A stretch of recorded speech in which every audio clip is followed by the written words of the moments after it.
My friends, let us begin with a truth so simple, so close, that the mind has overlooked it for lifetimes. Every one of us seeks peace. Every one of us longs for freedom from fear, from anxiety, from the endless cycle of thought that tries so desperately to manage life. And yet, the very seeking itself hides the answer, because the peace we chase is not out in the world, not in the future, not in a changed circumstance. It is here. It is now. It is the very presence of God already within your own being. For centuries, humanity has believed that peace is attained by improving the mind, by strengthening the intellect, by gathering knowledge, or by pushing away the conditions that disturb us, but none of these efforts bring lasting harmony, because all of them begin with the assumption that we, as separate individuals, must reach out for God, must labor for peace, must earn spiritual grace. And this assumption itself is the very barrier to realization in the great silence behind thought, in that still point within you where no fear can enter. The presence is already functioning. It is not something you must achieve. It is something you must recognize. And when I speak of silence, I do not mean the absence of sound. I mean the inner hush where we stop leaning on the mind, where we cease drawing conclusions from appearances, where we rest, if only for a moment, in the awareness that all that God is embodied within you as your own consciousness. You see, the great secret of spiritual life is not in effort but in realization. It is not in trying to bring God to you, but in perceiving that God has never been absent. From this recognition, something remarkable begins to occur. The confusion of the mind subsides. The nervous system quiets. The racing inner world slows, because it has encountered a dimension of being that precedes thought, precedes fear, precedes all images of lack or limitation. Today, we will explore why this silent recognition, what I have called the practice of the presence, has such profound power, not only in the spiritual sense, but also in the very structure of the mind, the brain, and the patterns that govern your daily experience. This is not theory. This is not philosophy. It is the living truth that consciousness, when recognized as the one presence, begins to reorder your entire inner world. And as your inner world is reordered, your outer experience follows naturally, without force, without strain, without the anxious manipulations of the personal mind. So as we begin this journey, I ask only one thing of you. Listen with the stillness beneath your thoughts. Do not try to believe. Do not attempt to understand intellectually. Simply allow these words to point you toward what is already present within you. For the peace you have sought through effort is found only in the recognition of what has always been your reality. My friends, let us look more deeply at this presence that is already within you. For what we are speaking of is not a new discovery. It is not a modern invention, nor a personal interpretation. It is the very heart of every genuine mystical teaching throughout the ages. Long before you or I walked the earth, long before the rise of religions, doctrines, and philosophies, there were men and women who touched this inner realm and discovered that the source of all life was not outside of them, but within their own consciousness. When the prophets spoke of the still small voice, they were describing this same inner contact. When the psalmist wrote, "Be still and know that I am God," he was not advising belief, effort, or ritual. He was pointing to the silence in which this presence reveals itself. And when the Master said, "The kingdom of God is within you," he was not speaking poetically. He was revealing a spiritual fact that the divine reality is not something to travel toward, not something to accumulate, but something already established in the depth of your being. All through history, the great mystics spoke with one voice, though they used different words. They declared that the true self is not the human mind, not the personality, not the temporary body, but the living presence of God expressing itself through individual consciousness. They knew that separation is the great illusion, that fear arises only from believing we stand apart from the source, and that liberation comes the moment this false sense dissolves. Now, you may ask, if this truth has been known for so long, why do so few experience it? The answer is simple. Humanity has confused the teachings with the teacher, the words with the experience, the form with the reality. We have worshipped the outer symbols while missing the inner revelation. The early disciples did not transform because they heard words. They transformed because they felt the presence that those words pointed to. The mystics did not awaken through study. They awakened through inner recognition. And so the truth became buried beneath centuries of tradition, ritual, and intellectual interpretation. Yet the presence never left. It has remained where it always was, within your own consciousness, waiting for recognition. In our time, we have the extraordinary opportunity to return to this original, experiential understanding, not through abandoning religion, not through embracing philosophy, but through the same inner realization that awakened the saints and sages, the awareness that God is not a distant power to be reached, but the living foundation of your own existence. This is the thread that unites every awakened soul across time, and it is this same thread that we follow today. For the ancient truth is eternally present. You and the Father are one, not metaphorically, not symbolically, but in spiritual fact. And when this truth begins to dawn, even faintly, everything you have sought in the outer world begins to shift, for you are touching the reality that all mystics have known. The presence within is the only life, the only power, the only truth. And this realization is the beginning of freedom, my friends. Before we can understand the profound effect that silence and inner recognition have upon us, we must see clearly why the mind suffers. For unless we understand the nature of the problem, we will continue to look for solutions where none exist. We will keep trying to repair the mind with the mind. And that is the very cycle that perpetuates fear, anxiety, and confusion. Let us examine what the mind is doing when it suffers. The mind is not evil, nor is it broken. It is simply functioning from a false premise, the belief that you are a separate being standing apart from your source, responsible for your own safety, your own supply, your own guidance. The moment this belief enters consciousness, fear is born.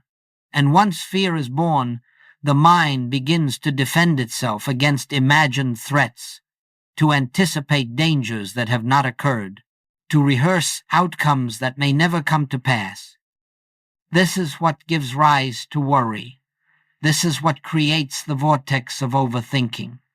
The mind tries to secure a future that cannot be secured, to control conditions it cannot control, to solve problems that have no real existence except in imagination, and so the mind becomes trapped in the very activity designed to protect itself. Now, modern science has discovered something that the mystics understood intuitively. The mind that lives in fear creates physical pathways, neural circuits that reinforce more fear. Every anxious thought strengthens the anxiety. Every defensive reaction trains the brain to react again. The more we worry, the more we condition ourselves to worry. But let us be very clear. This conditioning is not a cause. It is only an effect. The cause is the belief in separation. The moment we believe ourselves to be little minds facing a large world, we activate mechanisms of survival. The nervous system tightens, the breath becomes shallow, the heart quickens, the body contracts, and the mind begins its restless motion, searching for solutions outside itself. That is why so many people feel exhausted even when nothing is happening. Their bodies are responding to the pictures created by fear, not to truth. And yet, this entire drama rests upon a single misunderstanding, the belief that you are a personal, vulnerable self who must fight for peace and struggle for security. But the spiritual reality is otherwise. You are not a separate mind. You are the individualized expression of one infinite consciousness. That consciousness is your safety, your supply, your wisdom, and your guidance. It is the very presence that lives you. When this truth is unrecognized, the mind must take over. When this truth begins to dawn, the mind can rest. You see, the mind suffers because it is trying to function alone. It is trying to solve life through thought. It is trying to achieve peace through control, and it cannot. It was never intended to.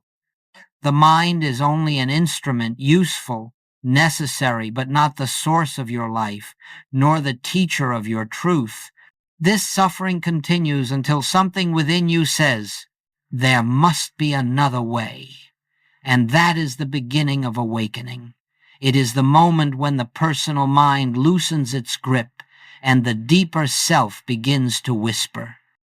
It is the moment when you begin to sense that perhaps peace does not come from effort, but from recognition. Perhaps guidance does not come from thinking, but from stillness. Perhaps your life is not something you manage, but something lived through you by a presence greater than thought.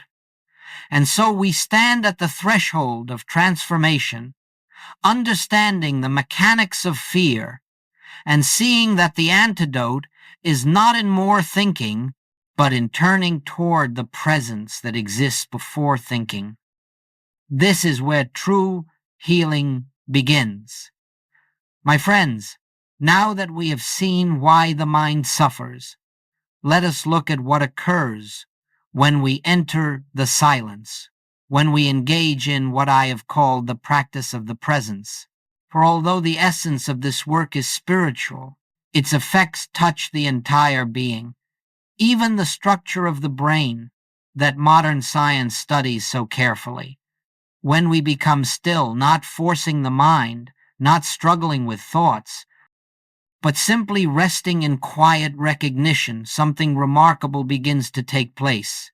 The mental activity that we have identified as me begins to soften. The restless movement of thought slows. The nervous system, which has been habitually tightening in response to imagined danger, receives a signal it has long forgotten. There is nothing to defend. There is nothing to fear. There is nothing missing. In this silence, the brain shifts from survival mode into receptivity. The parts of the mind associated with vigilance, with worry, with rumination, the personal sense of self begin to diminish in activity. And those areas associated with openness, compassion, intuitive insight, and inner clarity begin to awaken. Scientists call these functional networks, but the mystic understands them as what occurs when the mind yields to the presence. This is why I have always said, where the Spirit of the Lord is, there is freedom. Not because an external God enters the brain, but because when consciousness recognizes its own source, the mind relaxes into its natural order. The brain follows consciousness. It does not lead it. You see, when you attempt to quiet the mind through effort, the mind grows noisier. When you attempt to control thought, thought resists. But when you simply recognize that the presence is already here, that you are not striving to reach God, but resting in God, the entire system begins to reorganize itself around this truth. The mind calms because it has encountered something greater than its own activity. The body eases because it has touched a peace not dependent on circumstances. The emotions soften because they are no longer fed by fear. Now, science observes these shifts and describes them in terms of brainwaves, neuroplasticity, and neural integration. And yet, these are only the shadows of a far deeper reality. The mystics of every age experienced these transformations long before the instruments of science existed. They knew that when one turns within, when one abides in the quiet awareness of the presence, healing takes place, clarity arises, and harmony begins to express itself without effort. The point to remember is this: you are not trying to manipulate your brain. You are not practicing a technique to change brain chemistry. You are recognizing the presence that exists before brain, before mind, before thought. And when that recognition occurs, the brain simply adjusts to the consciousness that governs it. It becomes a clear instrument instead of a frightened master. This is why even a moment of genuine inner stillness can bring such relief. This is why a brief glimpse of the presence can dissolve hours of worry. The mind returns to its rightful place as servant, not master, and the body follows the new order of consciousness. So understand this clearly. The practice of the presence is not meditation as the world understands meditation. It is not an attempt to quiet the mind. It is the recognition of the one who lives you. It is the awareness of the infinite within your own being. And when that awareness dawns, even lightly, the brain begins to mirror the peace you have touched. This is the beginning of transformation, not through force, not through willpower, but through recognition of what already is. My friends, let us come now to the heart of the work, the simple, direct way in which we enter the awareness of the presence. For all that we have spoken of so far would be mere philosophy if it could not be lived. But the infinite way has never been a philosophy. It is a practice, a living relationship with the presence that is your own being. And yet, this practice is unlike anything the personal mind attempts. It is not a discipline of thought. It is not a repetition of words. It is not an effort to achieve a mystical state. It is the most natural activity in the world, because it is simply the recognition of what already is. Let us begin gently. First, you become still not by forcing the mind into silence, but by ceasing to lean on it. Do not fight thoughts. Do not chase them away. Simply allow them to be as you would allow clouds to drift across the sky, knowing that they do not touch the sky itself. You are not concerned whether the mind is noisy or quiet. You are simply resting in the awareness that behind every thought, behind every sensation, behind every emotion, there is a deeper presence that has never moved. As this quiet awareness begins to open, gently acknowledge the presence is here. You do not say it as an affirmation. You do not attempt to believe it. You simply recognize a truth that is present whether you acknowledge it or not. For the presence does not come when you remember it, nor depart when you forget. It is the foundation of your being. Now, let the recognition deepen. This presence is the life I am, not the life I hope to acquire, not a power I summon, but the very essence of my existence. The thoughts that come and go are not my life. The body that changes is not my life. The emotions that rise and fall are not my life. The presence is my life. And as you rest in this recognition, something subtle begins. The mind may still produce thoughts, but they no longer command your attention. The body may still send signals, but they no longer define your identity. The emotions may still stir, but they pass through without anchoring themselves in you. You are aware of a dimension of being that is untouched by these movements, a stillness that holds them all. This is the beginning of contact. Do not try to prolong it. Do not try to deepen it. Do not try to feel anything special. Simply remain receptive, as if listening for a presence that speaks without words. This listening attitude is the essence of the practice. It is the quiet surrender of the personal sense of self and the opening to the infinite self that has always been here in this stillness. A gentle realization may arise, I live, yet not I. The presence lives, itself, as me. You may not say these words, but you will feel their meaning. You will sense that your life is not something you manage. It is something unfolding through you. And if you remain in this listening, even for a few moments, the presence will begin to reveal itself, not as an experience, not as an emotion, but as a quiet certainty, a silent knowing that you are held, supported, and live by something greater than the mind can conceive. This is the practice of the presence, not effort, not technique, not repetition, recognition. Take this into your day. Before you speak, pause for one moment. Before you react, turn inward for one breath. Before you attempt to solve, acknowledge the presence that precedes the problem.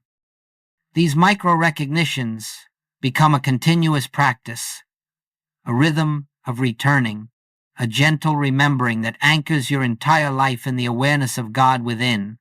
This, my friends, is the path not to bring God into your experience, but to recognize God as your experience.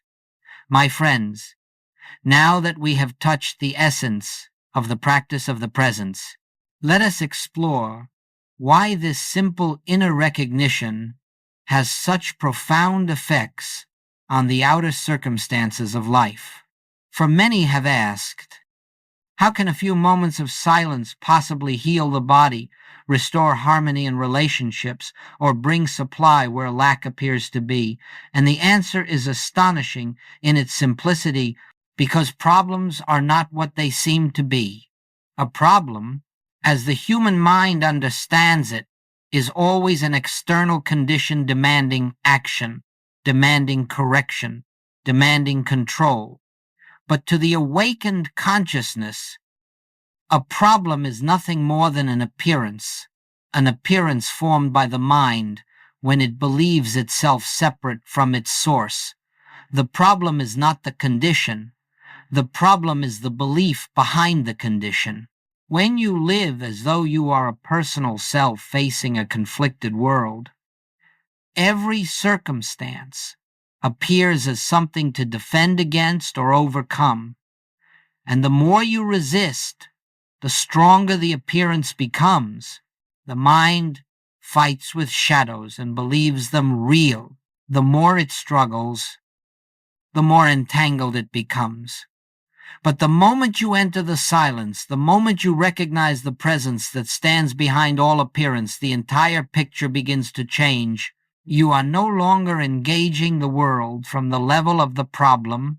You are engaging life from the level of truth, and from that level, the problem loses its authority because it has no reality in the presence. Understand this clearly. You do not dissolve problems. Problems dissolve in the light of realized truth. This principle operates the way darkness disappears. When a lamp is lit, you do not push the darkness out. You do not wrestle with it. You simply bring in the light, and darkness is revealed as nothing. So it is with fear, lack, discord, illness, and conflict. They persist only at the level of the personal mind. They cannot survive the awareness of the presence. Let us look at this more deeply. When you recognize the presence, even for a moment, the mind's frantic activity slows. The nervous system relaxes. The emotional currents settle. In that stillness, you are no longer projecting fear onto the situation. You are no longer feeding the appearance with your concern. You have withdrawn the only power it ever had, your belief in it. And because consciousness is cause and circumstance is effect, the moment consciousness shifts, the outer must follow. Not always instantly, not always dramatically, but inevitably. Solutions rise without the strain of planning. Resources appear without the anxiety of searching. Healing unfolds without the force of will. Harmony emerges without manipulation. This is why Joel Goldsmith taught that we do not treat the condition, we treat the consciousness that perceives the condition. When consciousness is aligned with truth, the body responds, the environment responds, the so-called external world realigns itself to reflect the inner freedom that has been recognized. But notice the essential point. You do not do any of this. You do not try to change conditions. You do not try to fix outcomes. You do not even try to feel spiritual. You simply rest in the presence. The presence does the work. This is the secret behind all spiritual healing, not human thought, not mental effort, not positive affirmation, but the realization of the one presence as the only power. When this realization dawns, even faintly, the appearance collapses because it never had substance of its own. It was only a picture painted by a mind that had forgotten its source. And so the great truth is revealed. Problems dissolve not because you conquer them, but because you stop granting them reality.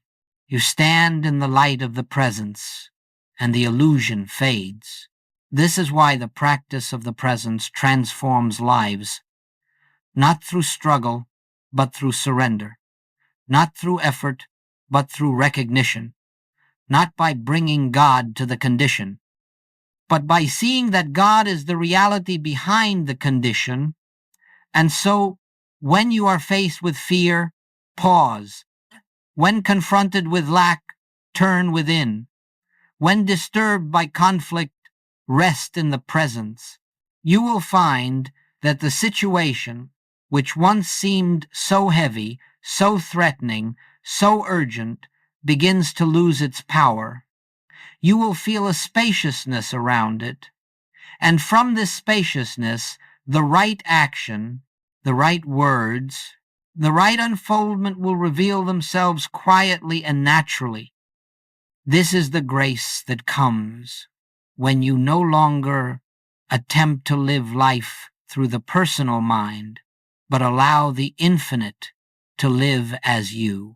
My friends, let us now consider how this recognition of the presence may become a living practice, not confined to meditation, not reserved for special moments, but woven gently into the fabric of your daily life. For the true transformation does not occur in the minutes we sit in silence alone. It occurs when the awareness of the presence becomes our environment, our atmosphere, the background of every thought, every action, every encounter. Many believe that spiritual practice must be long, intense, or dramatic. They imagine that hours must be set aside, rituals observed, or states of consciousness achieved. But the infinite way is not a path of strain. It is a path of remembering. And remembering can happen in the smallest moments, moments so brief the mind scarcely notices, yet so powerful that they shift the direction of an entire life. Begin simply as you rise in the morning. Before you reach for the world, pause, just one breath, one inward turning, one gentle recognition. The presence is here, not to be summoned, not to be invited, but already here. That single moment sets the tone of the entire day, because it establishes the truth that consciousness, not circumstance, will guide you. As you move through your morning, brushing your teeth, preparing a meal, walking to your work, let there be tiny intervals of recognition, not long meditations, but the briefest awareness that beneath all activity, beneath all motion, there is a stillness that never moves. You are not trying to feel holy. You are simply noticing what is already so. And as you interact with the people in your life, family, colleagues, strangers, remember that each one is an expression of the same presence you have touched within yourself. Their behavior may vary, their personality may be pleasant or difficult, but behind the appearance stands the same infinite reality. When you recognize this not as an idea, but as a quiet inner knowing, your reactions soften, your judgments dissolve, and a new kind of communication begins to unfold. This is practicing the presence in relationship. When challenges arise, and do not rush to fix them. Do not let the mind leap into old patterns of concern. Instead, allow yourself one brief pause, a single moment to acknowledge the presence is here also. This pause is the opening through which grace enters. It breaks the momentum of fear and reestablishes the truth that the problem has no power outside your belief in it. You see, practicing the presence is not about withdrawing from the world. It is about seeing through the world, seeing the invisible source behind every visible form. When you cook, cook in awareness. When you speak, speak in awareness. When you walk, walk in awareness. Not awareness of the outer world alone, but awareness of the inner presence that animates all things. What begins as momentary recognition becomes, over time, a continuous background hum, a subtle sense of companionship, of being upheld, guided, sustained. You find yourself no longer living from the mind, but from the presence. Decisions arise naturally, without the strain of weighing possibilities. Actions flow more effortlessly. Conversations take on a clarity and compassion that surprise even you. And gradually, without your effort, the presence becomes the atmosphere of your life. You discover that you are never alone, not because a distant God watches over you, but because the very life that breathes you is the presence itself. This is the unbroken awareness, not something you achieve, but something you return to again and again until it becomes the most natural experience in the world, like remembering the rhythm of your own breath. And so, my friends, begin with these small recognitions.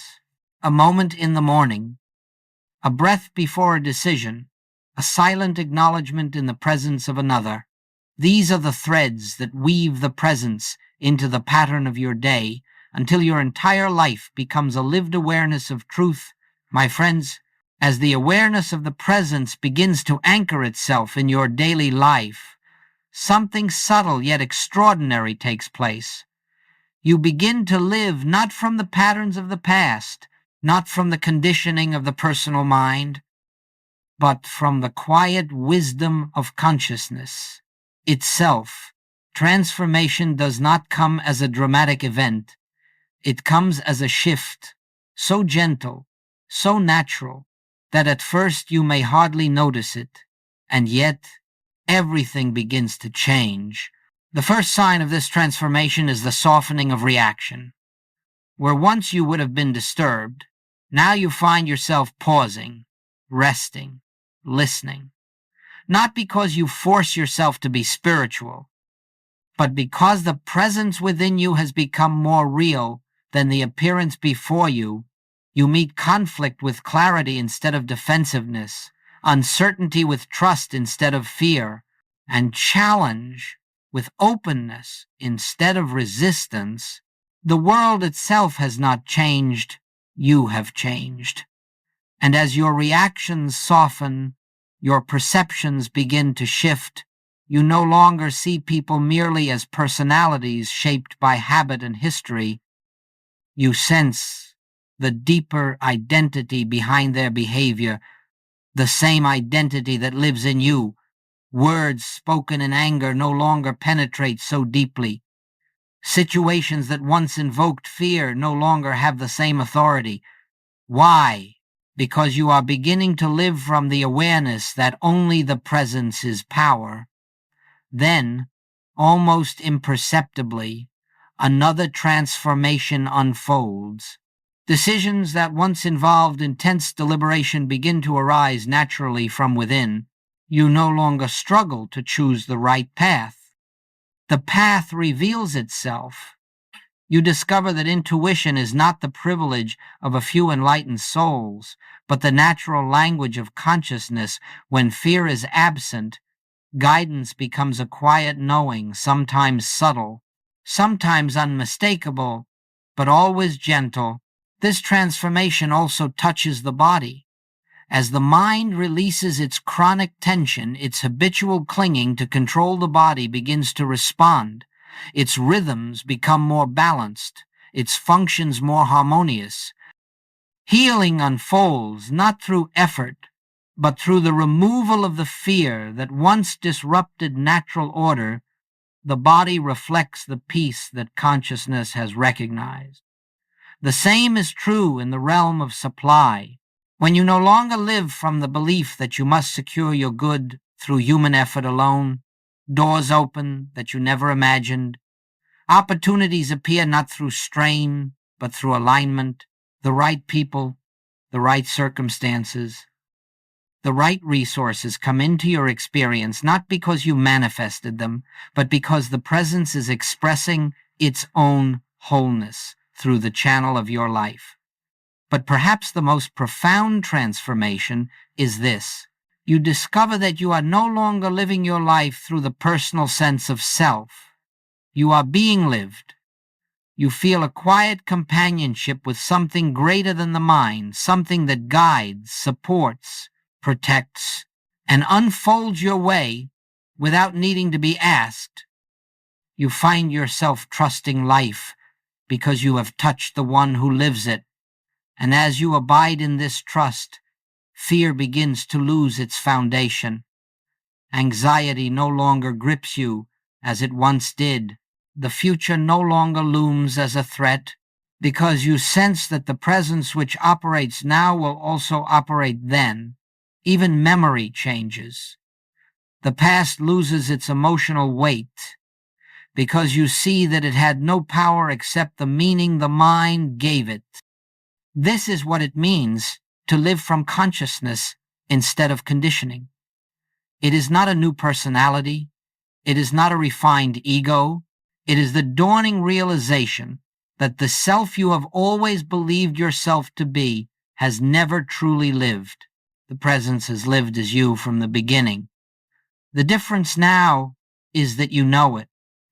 This knowing is freedom. This knowing is peace. This knowing is the Christ consciousness awakening in you, not as a mystical achievement, but as your natural state. When you live from this recognition, life becomes less of a struggle and more of an unfoldment. Problems cease to define your reality. Circumstances cease to intimidate you. Even in moments of challenge, you feel an undercurrent of certainty that does not come from the mind. It comes from the presence that has revealed itself as your own being. This is the transformation that Joel Goldsmith spoke of. A transformation not of the outer life, though outer changes certainly follow, but a transformation of identity, a shift from the conditioned self to the conscious self, from living by fear to living by grace, from effort to effortless being. This, my friends, is what awaits those who practice even a few moments of recognition each day. This is the fruit of living from the presence rather than from the mind. My friends, as we bring this time together to its natural conclusion, let us return once more to the simple truth that has been the thread of this entire journey. The presence you seek is already here. It has never required your effort, your struggle, or your striving. It requires only your recognition.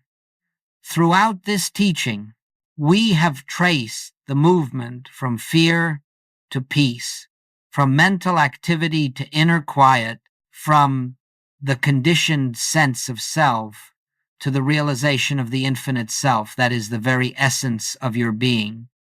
And now, as you sit here, you may already feel a gentle shift, a softening, a calming, a deeper awareness that you are not alone because you are not separate. The presence has been the silent listener behind every word spoken. It has been the stillness beneath your thoughts. It has been the awareness that has quietly observed the mind, the emotions, the sensations, and known them to be temporary movements on the surface of a far greater depth. That depth is you, the real you, the eternal you, the you that has never been touched by fear, limitation, or time. Do not imagine that this journey ends when the words stop. Words can carry us only to the threshold.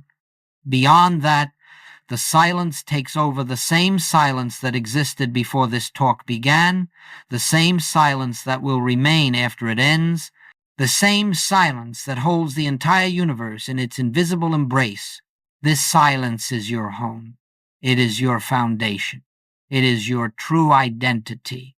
It is the presence that lives you. So as you go forward into the activities of your day, carry with you the simple practices we have touched. One breath of recognition in the morning, one pause before reacting, one moment of listening before speaking, one gentle acknowledgement. The presence is here. These small openings allow the infinite to flow into the finite. They allow grace to operate where effort once struggled. They allow healing to unfold where fear once contracted. They allow wisdom to speak where the mind once shouted. They allow the life that is God to express itself freely as your life. And remember this: you are not practicing to reach a distant God. You are practicing to remember the God that is your own being. There is nothing to achieve. There is only something to realize, and that realization may come in the simplest moment, in the quiet of a breath, in the pause between thoughts. Before we part, let us rest together, if only briefly, in the awareness that needs no words. Simply be present, simply be aware, simply be. The presence is here. The presence has always been here, and the presence will live as you in every moment that follows. Go in peace, my friends, not the peace the world gives, but the peace that arises from knowing who and what you are in truth.